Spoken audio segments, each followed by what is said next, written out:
So, sugod ta sa ato Bible study, ato na-realize kaga ato last time is ang life ni Judas, di ba?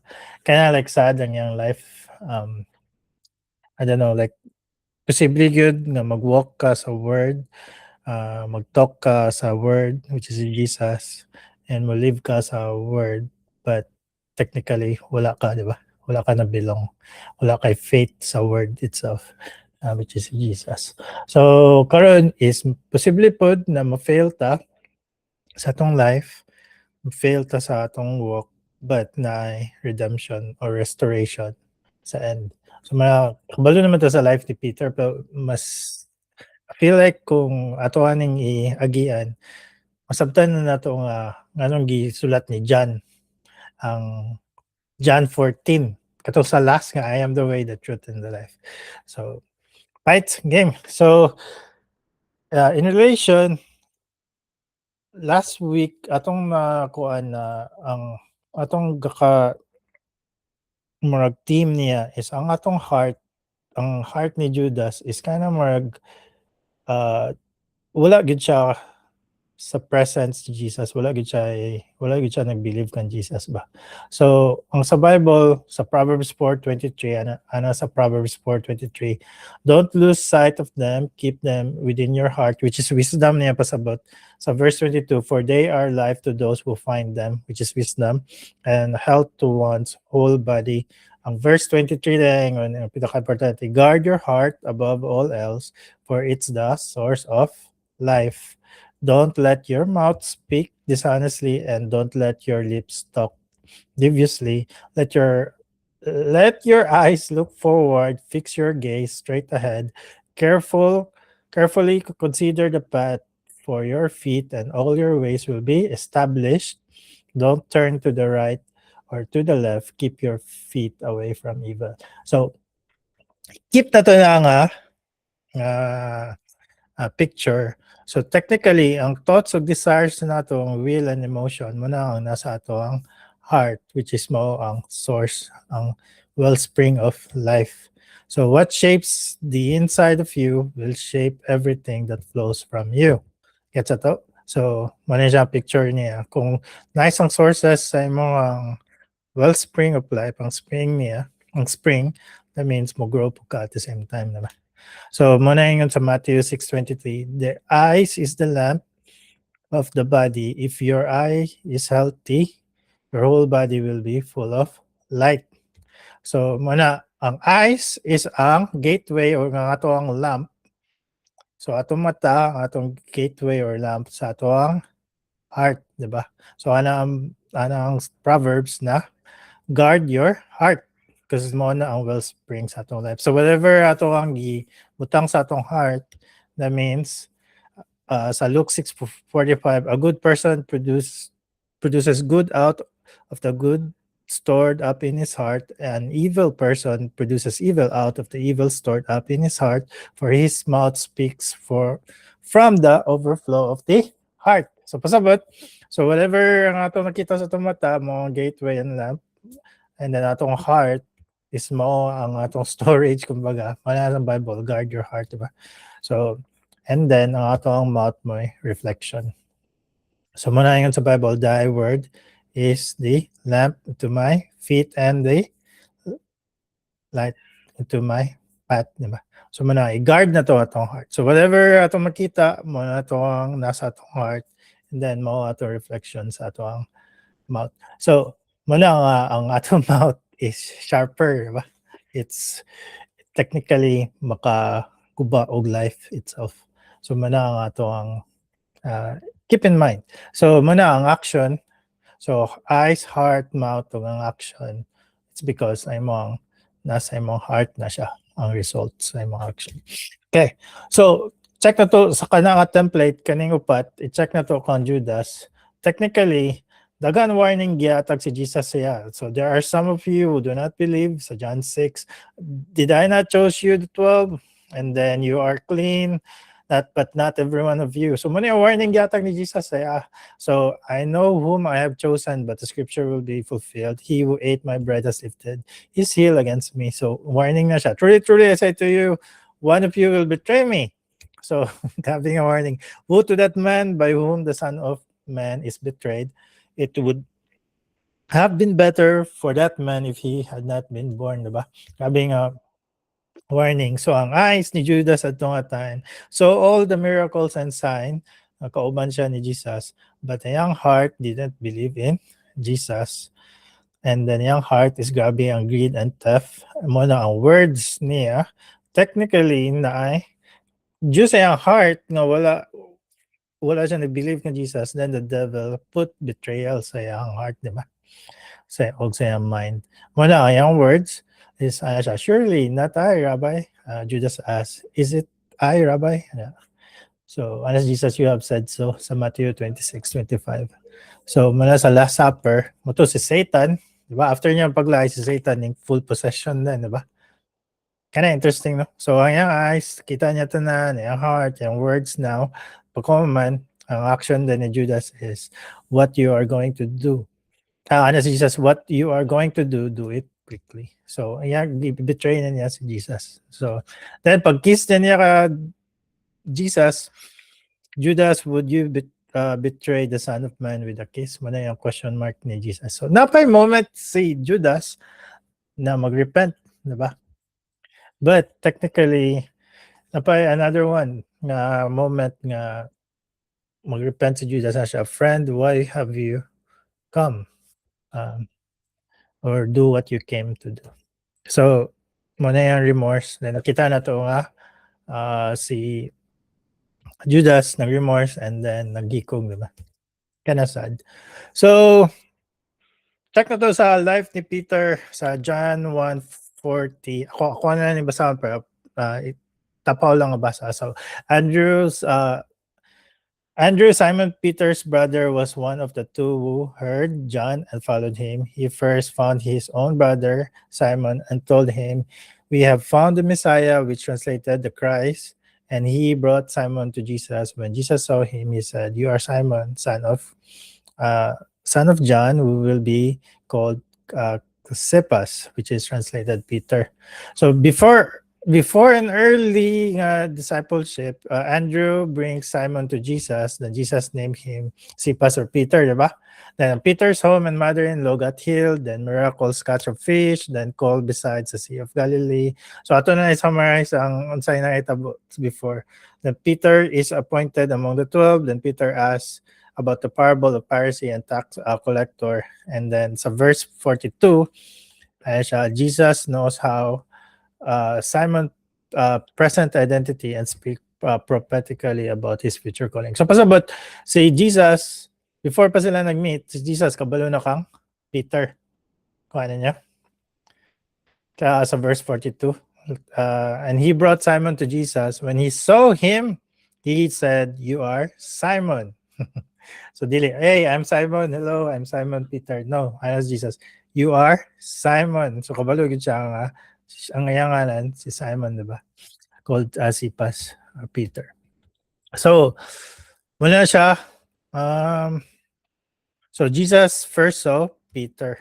So next then is muna yung mga ministry ni Peter. So ako to na lang i-agian o paspa. So Peter witness life together with Jesus in ministry. So Peter witnessed Jairus' daughter race. So na-raise ang daughter ni Jairus, pila pa ka hours. And then si Lazarus is 4 days man to siya, diba? So Peter speaks at the transfiguration and suggests 3 shelters. So na si Peter at sa transfiguration, Peter walks on the water, then begins to sink. Peter confessed that Jesus is the Christ, and then Jesus predicts his suffering. Peter rebukes him and is corrected. Peter asks about forgiveness 77 times. So nakutana siya, how many times ko ma-forgive? Ano na si Jesus na 77, diba? So Peter asks what the disciples will receive for leaving everything. So temple tax coin from a fish mouth. Then Peter recognized Jesus after many disciples leaves. You have the word of eternal life. Peter objects to Jesus washing his feet, then asks to be washed completely. So muna ang kuha ni Peter. So technically, si Peter is, ito ibalik ang slide. So si Peter, ako gi-point out na ni, ang mga experience si Peter sa recorded sa Bible. Si Peter walked closely kang Jesus. So every time nga na ay mga major event, si Peter naa. So he really loves the Lord, di ba? Kasi he follows him man. Ka Judas, gamay na to ang records kan Judas. It's possible nga si Judas is na siya sa side, di ba? So ako na interpretation. But klaro ka ba si Peter, naagad siya. All the way. So, now, muna ang ato makita na si Peter, kind of like interesting siya nga disciple nga tong sa diyan. Kay dili lang siya disciple na dili ta ka-reach, kundi siya ang disciple, one of the disciple na makasabot ta sa yang nagian. Kuha na to. So now, sa Luke 5, so muna yung moment na one of example kang Peter nga kainamdam mo itong storm, di ba? So Luke 5:2, he saw two boats at the edge of the lake, and the fishermen had left them and were washing. So Jesus then he got into one of the boats which belonged to Simon and asked him to put out a little from the land. Then he sat down and was teaching the crowd from the boat. So nag-teach Jesus ani. When he had finished speaking, he said to Simon, "Put out in deep water and let down your nets for a catch." "Master," Simon replied, "we've worked hard all night long and caught nothing, but if you say so, I'll let down the nets." But that was a heart to Peter. Like, even though nga dili fisherman si Jesus, but ano siya, "Master, okay, nagtrabaho mi all night long and wala may nakuha, but for you, I'll let down the nets." Diba? So when they did this, they caught a great number of fish and their nets began to tear. So they signaled to their partners in the other boats to come and help them. They came and filled both boats so full that they began to shrink. So puno na kayo. So when Simon Peter saw this, he fell at Jesus' knees and said, "Go away from me, because I'm a sinful man, Lord." What I know first is Master. Master, okay, trabaho mi all night long, but for your sake, ako ibutang sa ang net, di ba? But karon is kita niya miracle, kita gud niya sa iyang mata na siyang go away from me because I'm a sinful Lord. Contrast, di ba? Realize niya dito. So si Peter, dili siya somewhat nga tao nga, okay, slow, di ba? Paspas, baka grasp si Peter. Muna, paspas siya. Pagkita ito nga types ni Peter nga, paspas po siya mo respond. So naingon si Jesus, mo respond po siya nga greater or like yung expression nga yung love kang Jesus. Di ba? So muna, same ni nga, perfect nga example nga si Peter, it's just like us, di ba?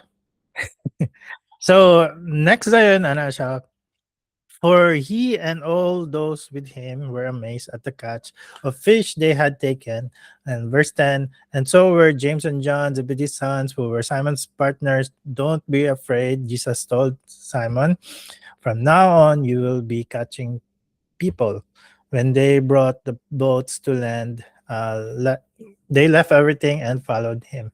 So pagkita nila sa miracle, pagkita ni Peter sa miracle, siya, "Get away from me, Lord." And then ilang left everything and they followed him. Kaya amazing, no? Like, amazing kaya ilang faith. So Peter saw an overwhelming catch of fish, and then I shall go away because I'm a sinful man, Lord. So Matthew 6:22, the eye is the lamp of the body. If your eye is healthy, your whole body will be full of light. So pagkita ni Peter sa nahitabo, mo ang reflection sa iyang body. That's why they left everything and followed Jesus. So galong na si Peter og Savior ko ato, coming Messiah, mo ang gina-look forward. So that is why Peter sees miraculous catch after an empty night, the young heart. Peter falls before Jesus, aware of his sinfulness, and then sayang words, "Depart from me, for I am a sinful man, O Lord." And then yung action is they left everything and followed him. So makita na ito nga, oh wow, must be one of the reason na they left everything, or Peter left everything. So, okay, anak ko, dagan kayo ta chapter karon pero ato na nang agian lang paspas. So Matthew 14. So muna yung time gi instruct ni Jesus nga moadto sila sa boat na pod. So another session sa boat. So immediately he made the disciples get into the boat and go ahead of him to other side while he dismissed the crowds. After dismissing the crowds, he went up on the mountain by himself to pray. Well into the night, he was there alone. Meanwhile, the boat was already some distance from land, battered by the waves because the wind was against him. So when the disciples saw him walk on the sea, Jesus came towards us, verse 25. Jesus came towards them walking on the sea very early in the morning. 26. When the disciples saw him walking on the sea, they were terrified. It's a ghost, they said, and they cried out in fear. So, wow, the ghost. And then immediately Jesus spoke to them, "Have courage, it is I, don't be afraid." So, Lord, if it's you, si Peter, command me to come to you on the water. So, first is Jesus, that's the water. Second is, Lord, if it's you, confirmation, Lord, ikaw na, command me, so meaning, will ni Jesus command me to walk into the water. Kuhanin niya, to come to you on the water. He said, "Come."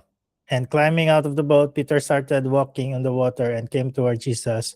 But when he saw the strength of the wind, he was so afraid and beginning to shrink. He cried out, "Lord, save me."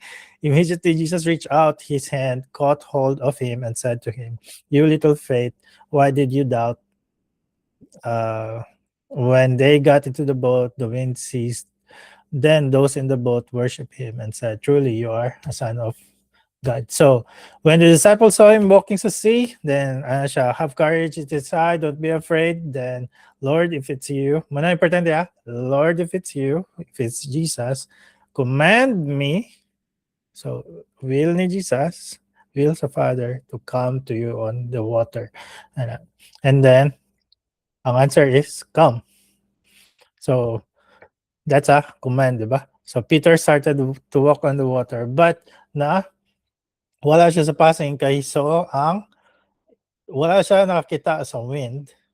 He saw the strength of the wind. So that means ang strength sa wind is greater than sa what ayang believe or sa iyang faith, di ba? Kuha niya. So, first is grabe yung faith kan Jesus Christ. Taas kayo. But ang water tides, ang strength sa wind is greater. Mo nang na-falter siya, and then I asked Jesus, "You of little faith, why did you doubt?" Kita the pattern aning moment. So muna mag-reflect us back sa ato scriptures before naitabo tong denial ni Peter. Because at this time, nakita na to nga heart ni Peter, although love niya si Jesus, pag makakita siya og something greater, higher, pressure or strength of the wind, di ba? Like it's humanly impossible nga mga things. He was afraid. Kuha na to, team. It's dili lang to naitabo sa ang denial sa future nga. But naitabo na ni siya way back pa sa sugod.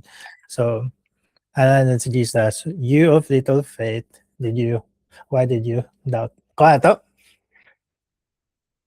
Game pa? Paspas kita. Ano sila na, unsa man nila yan? "Truly, you are the Son of God." So that means na ay relationship ang disciples kan Jesus, di ba? Na-acknowledge nila nga, even though katong nga miracle nila nakita ang signs, ang ilang heart is glorify kang God or kang Jesus. So truly, you are a son of God. So a genuine formative encounter with God in Christ, one that exposed both his faith and his need of grace. So first meeting ni Peter kang Jesus, he saw a miracle by hand. Diba? Kita niya as a external person, nakita niya ang fish. Kani is, ang second is a miracle is siya mismo naka-experience sa miracle na siya sa water itself with Jesus. Siya na mismo ang nasa water. Kuha ito. So, next is John 13. So, balik na to sa John. So, when he had left, Jesus said, now the Son of Man is glorified and God is glorified in him. So, pasabot na si Judas ni Hawa, di ba? Ni Hawa na siya sa supper, sa Last Supper, sa lugar. And then, so he had left. Jesus said, now the Son of Man is glorified and God is glorified in him. If God is glorified in him, God will also glorify him in himself and will glorify him at once. Little children, I am with you a little while longer. You will look for me, and just I told the Jews, so now I'll tell you, where I am going, you cannot come. So remember, si Jesus, distressed na niya ng time, di ba? Bothered na siya. Sa to last week, di ba? Gabi kayo ang time coming. So it's super dark, and then gapray siya. Gabi niyang love sa yung disciples. He also sa young heart bothered ka siya and diba distressed ka siya emotionally. So 34, I give you a new command, love one another just as I have loved you. You are also to love one another. By this everyone will know that you are my disciples if you love one another. So ano mang ingon si Jesus ana kay because sa near pila ka hours from now words ang gamay tabo, di ba? So, dagan blaming, possible, pwede ma-blame. Blame na si Peter, blame niya si John, ng mga disciples, diba? And then, mag-scatter din lang sila. Kabantay mo ng mga religion nga nagsugod, diba? And again, then, kay mabungkag, kay wala nagkasinabot. So, the same thing about si Jesus gabi ang pray na, and then, ang yung command is, a new command is love one another. Just as I have loved you, you are also to love one another. So Jesus leaves, Jesus in trouble, Jesus announces his departure, Jesus gives a new command to love one another just as he loved them. Jesus knows what will happen to them. So ayon si Jesus loves disciples, and then another command is ang disciples mo love sa other disciples. Kuha na to. So, klaro na siya, diba? So, the disciples really loved Jesus, but they did not yet fully understand the full magnitude of his love for them. A humble, cleansing, self-giving love that would be revealed supremely in his death on the cross. So, kanina time, pa sila kasabot, unsay may tabo. So, pag muyon ka, love one another, just as Jesus loved ang young disciples, ang ilang pasabot is probably brotherly love, diba?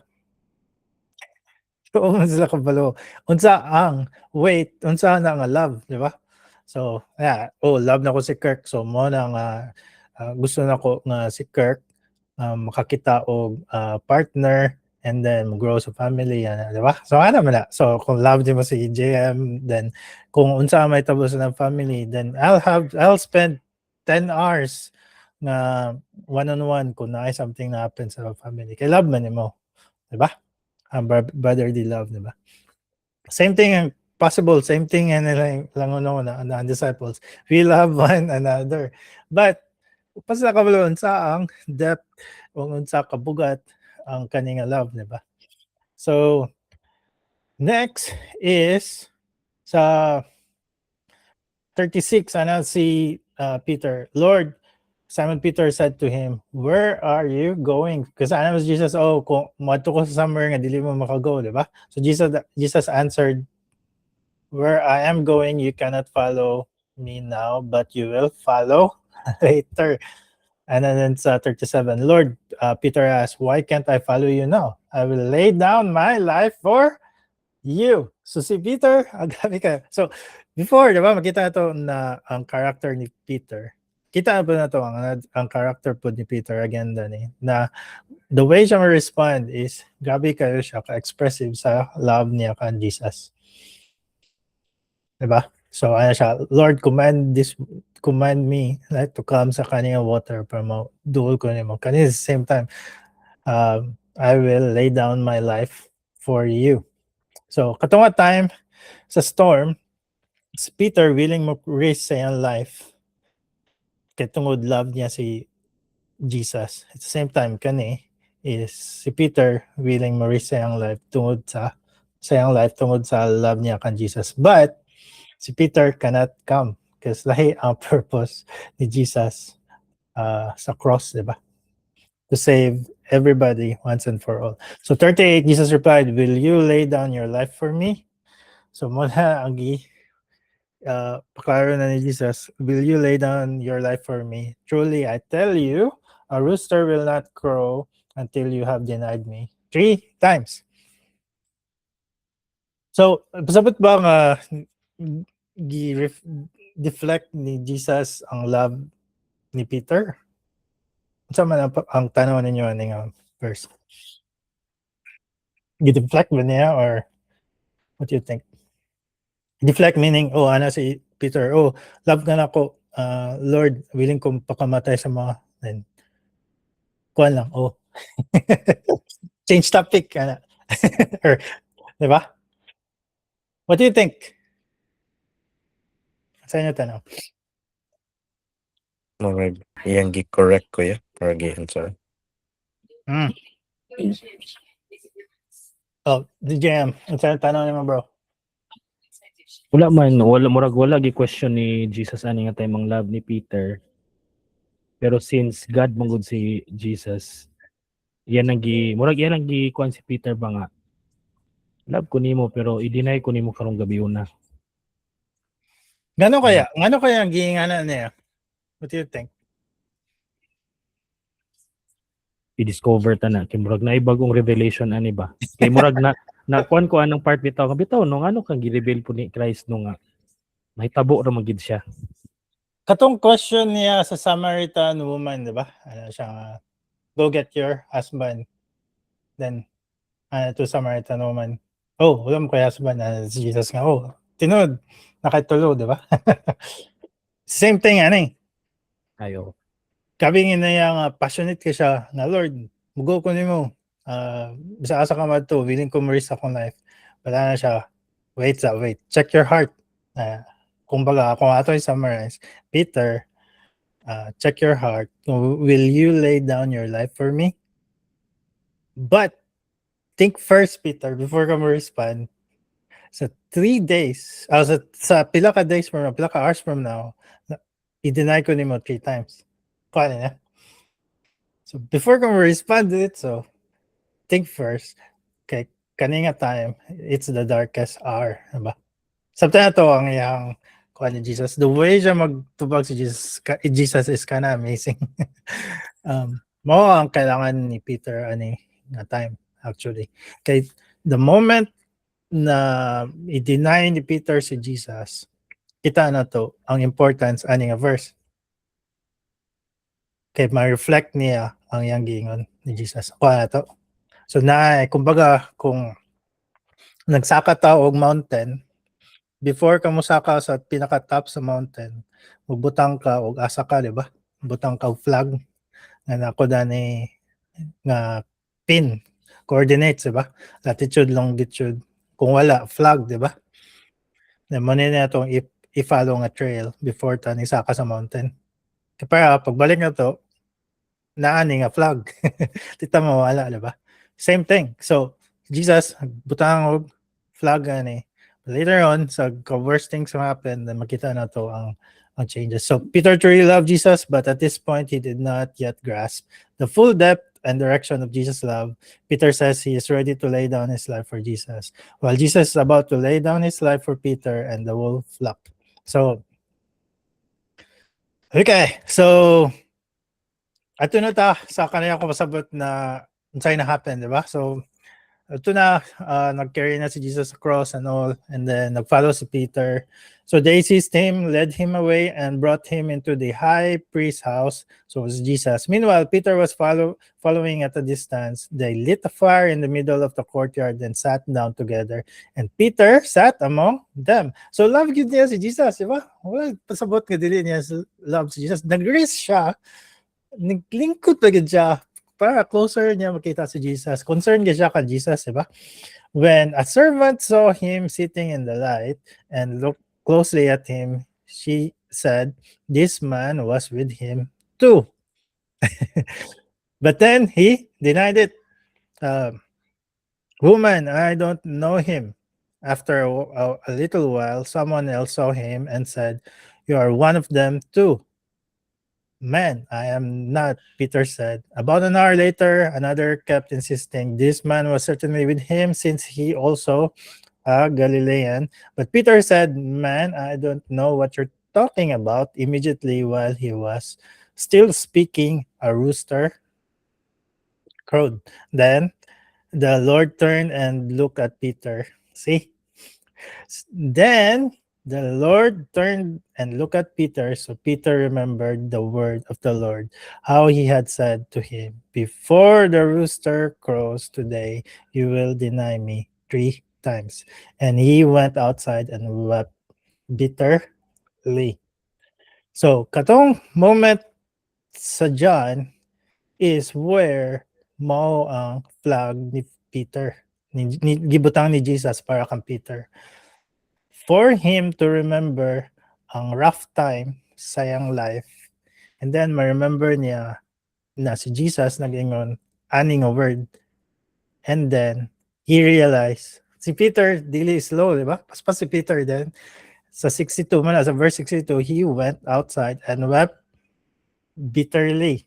So ato mga nagets ang the way magthink si Peter before, di ba? Paspas si Peter, the way siya mag-respond sa paspas po siya, di ba? And then kani pa na-realize niya, oh no, di ba?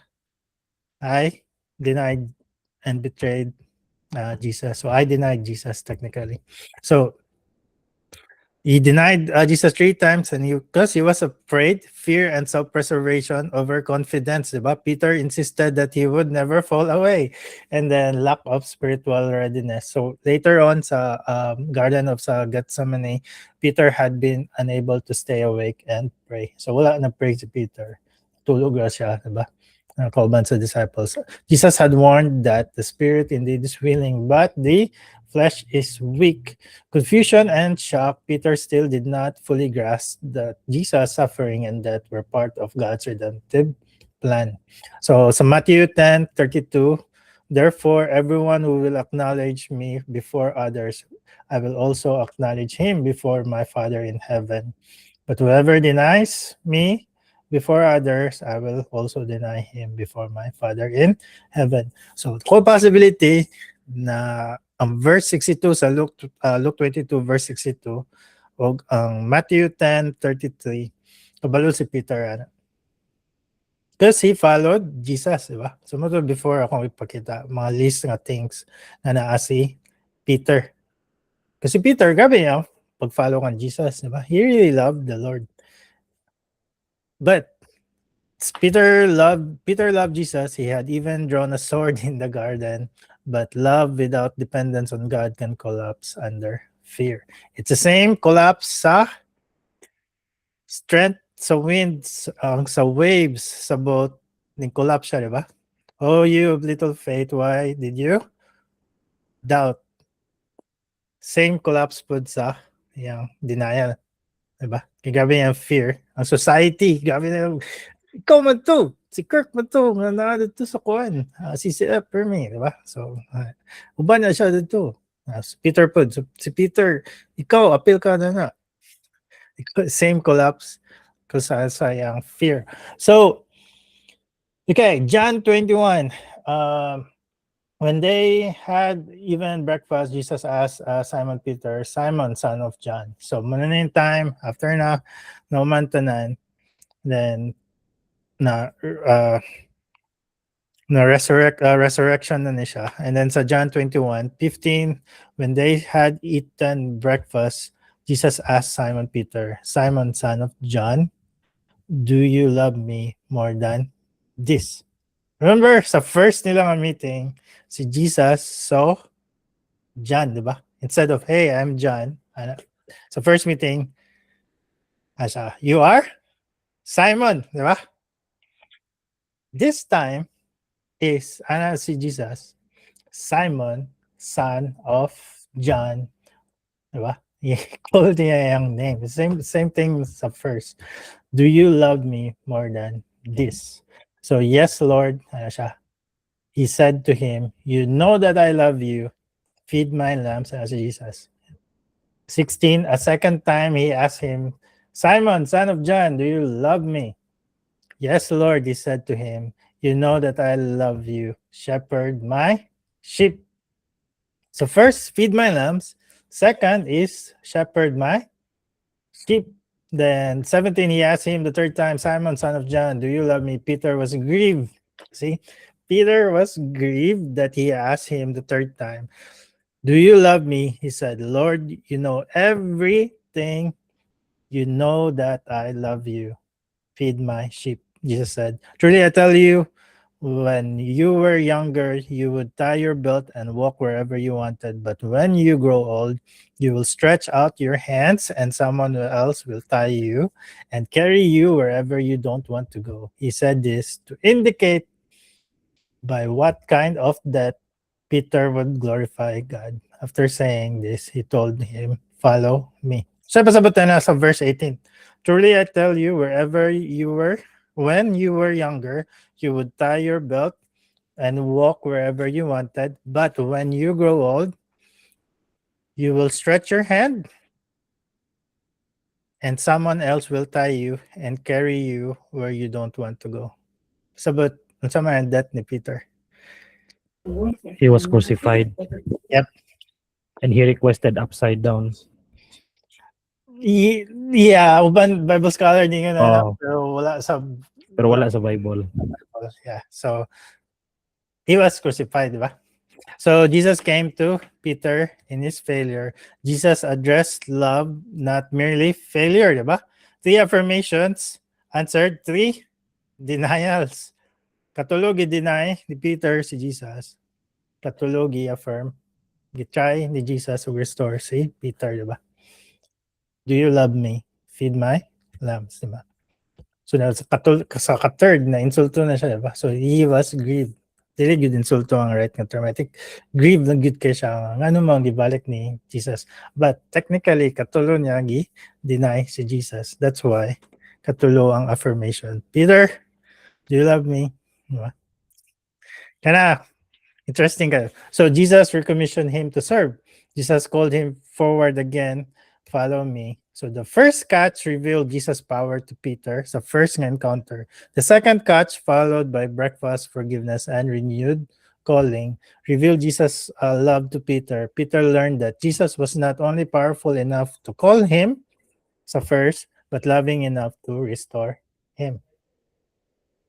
So that means ang eyes, so si Judas, so kung i-compare na to sa umano na to ng slide. Kung i-compare na to si Judas, ang eyes si Judas kay walay faith, di ba? Didn't believe ni Jesus. But si Peter believed in Jesus. Ang heart ni Judas is greed and theft. But ang heart ni Peter is truly love Jesus. So, ang words niya, surely not I, Rabbi, ni Judas.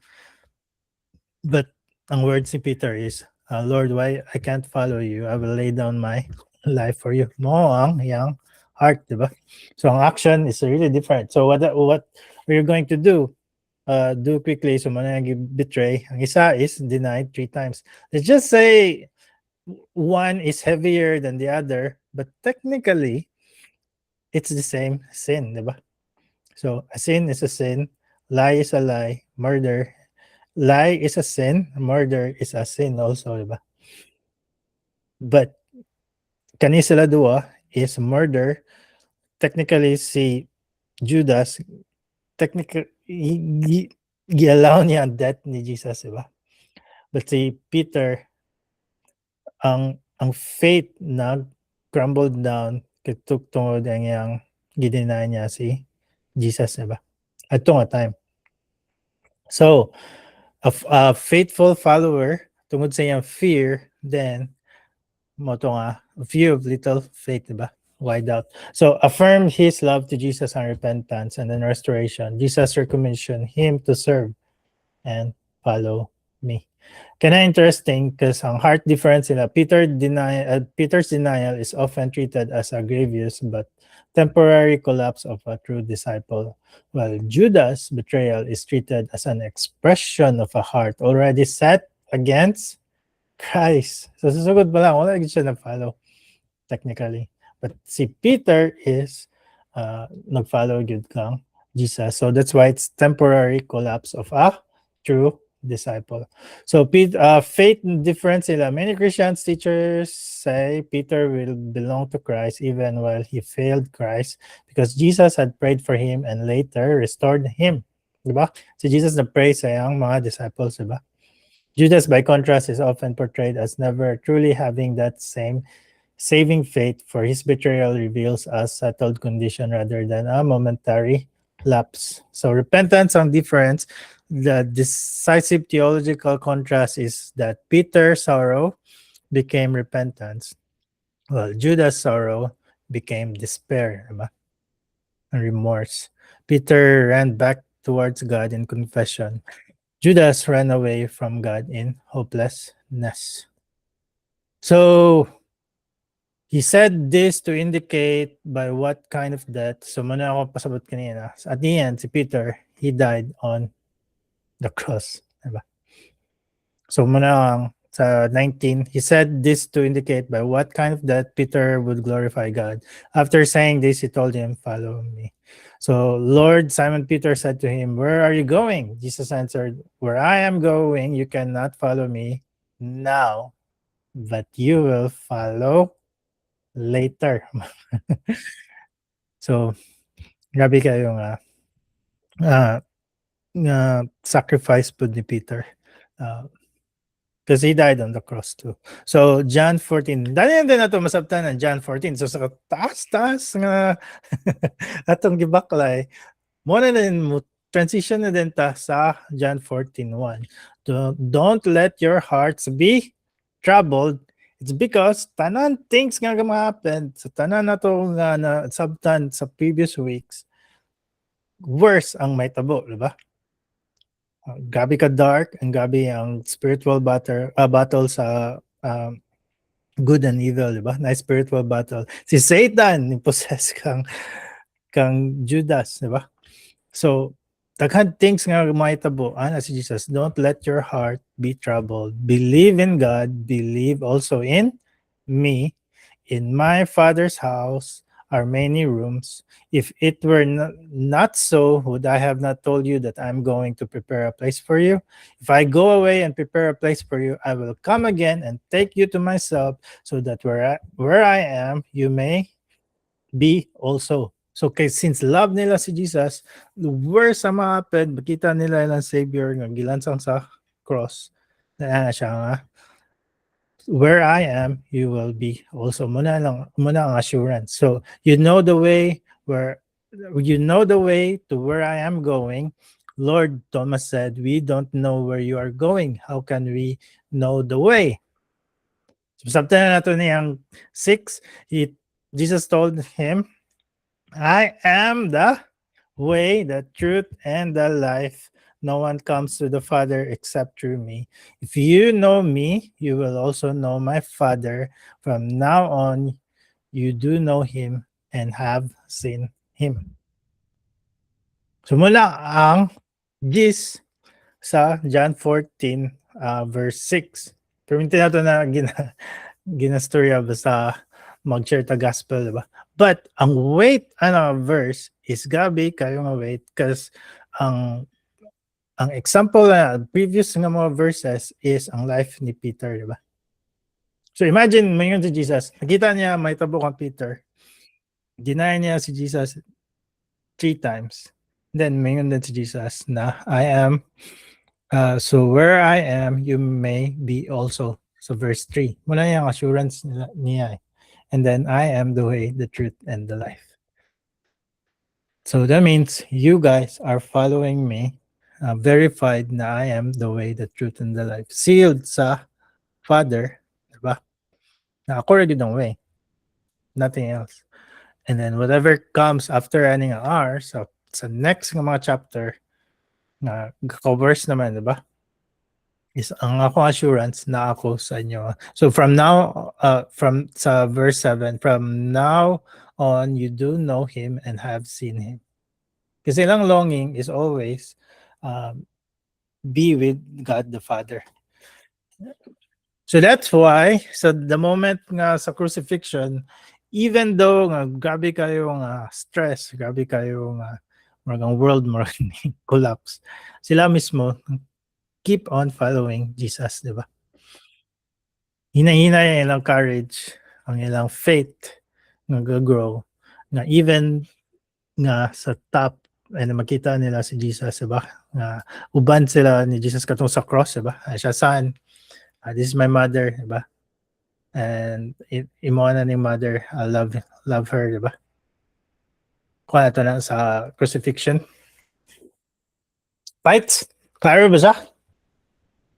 Muna siya ang ato ang Bible study kang Peter. Gabi kayo ka daghan verses. Anything else nga gusto ninyo i-add?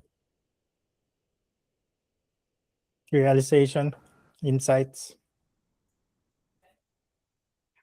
Grabe no. Sa possible mo na may tabo nga sa kadaghan nimo nga na witness ng mga gibuhat ni Christ, madinay pagyapon nimo out of fear ba?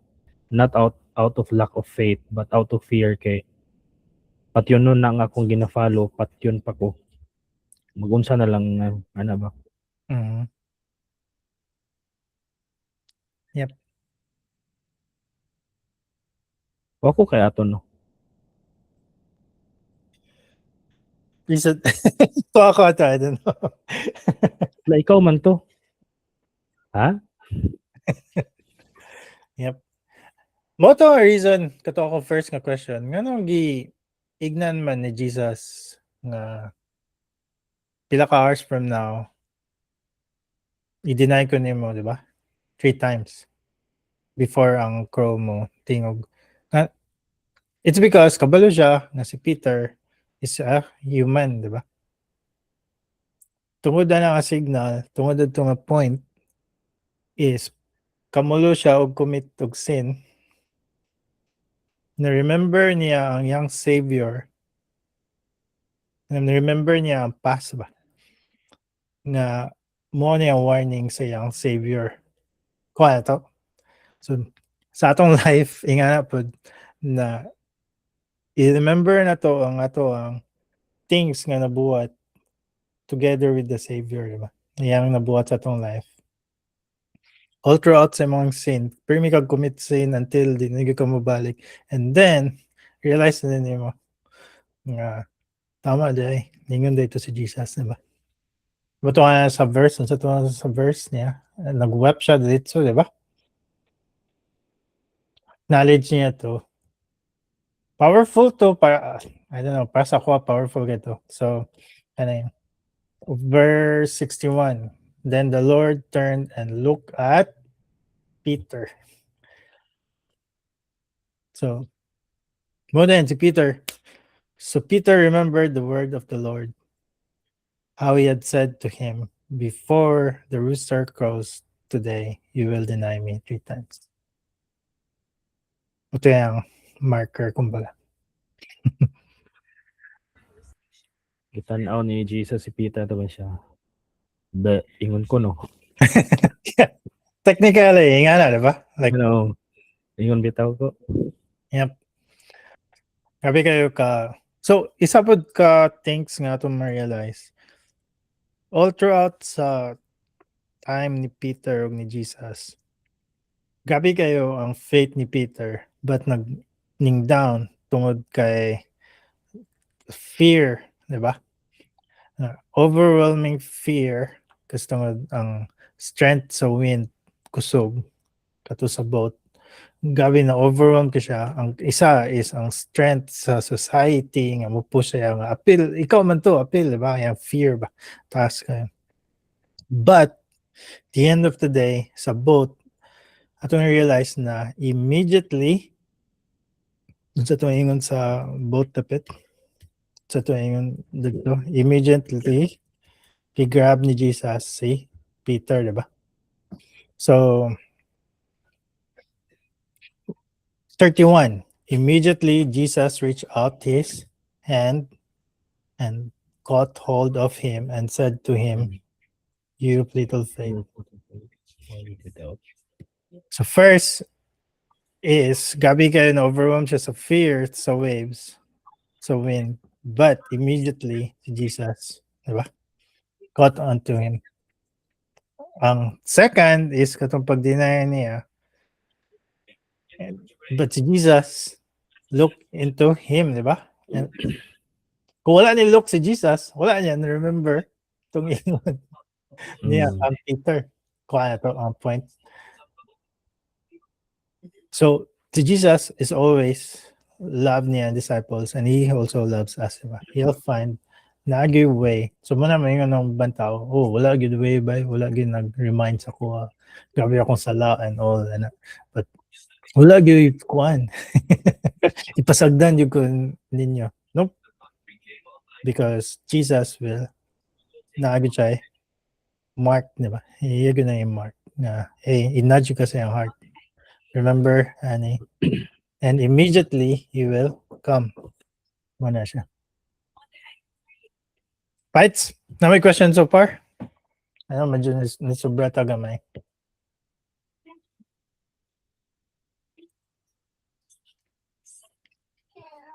Naman ni ano bro no. Nag-record man yun ako ning tanawon usab. Yep. Ato na yung record. Bugat, no? Bugat Murag abi nimo ba nga kanang all along si Peter naging leader si Peter because out of nothing but because his heart would bitaw grabe. Yep. So usay the way sa Sunday is like or sa Bible study, usay verse by verse lang bitaw. I-deny niya si Jesus. Pero wala na to nakita ang gravity sa ang love, na ba? Love good si Jesus. Like kato pa lang sa garden, di ba? Like kuwawan nila si Jesus. Siya pop. Mo po nang tudlo sa una bangan. Isa po na sa ni-realize baga kailan ako ni Peter dati pa masin katoliko pa ko kay di ba gina-mention gid ang pangalan sa mga kuan, even mga priest. Pero sa CCF ran ako nasabtan ba nga tama no si Peter hasty bitaw sa tanan words, tanan isog siya. And even sa katong time kuha na si Christ, si Jesus, hasty po siya sa pag-deny, hasty po siya sa pagkuhan sa sword. Then gi-slow down sa ni Christ ba? Yep. Moto ang question niya, di ba? Like na willing you ka mo lay down your life. Moto nga time na murag computer sa iyang heart na wait diba? Wait willing ba ko mo lay down sa life, sa akong life? Okay, so yeah, I mean gabi kayo ang redemption story niya is gabi po. 3 times denied but 3 times gi-ask siya nga, do you love me? Diba? Feed my sheep. Diba? Siya, shepherd my sheep sa verse 16. Feed my lambs. 16 is shepherd my sheep. And 17, feed my sheep. And then sa 19, follow me. So, yeah. Hopefully this week ato na i-internalize ning story ni Peter. And then hopefully na tayo ma-realize and ma-apply sa atong life this week and sa atong walk as a Christian, diba? As a believer. Right. Stop sana ako recording kadjot.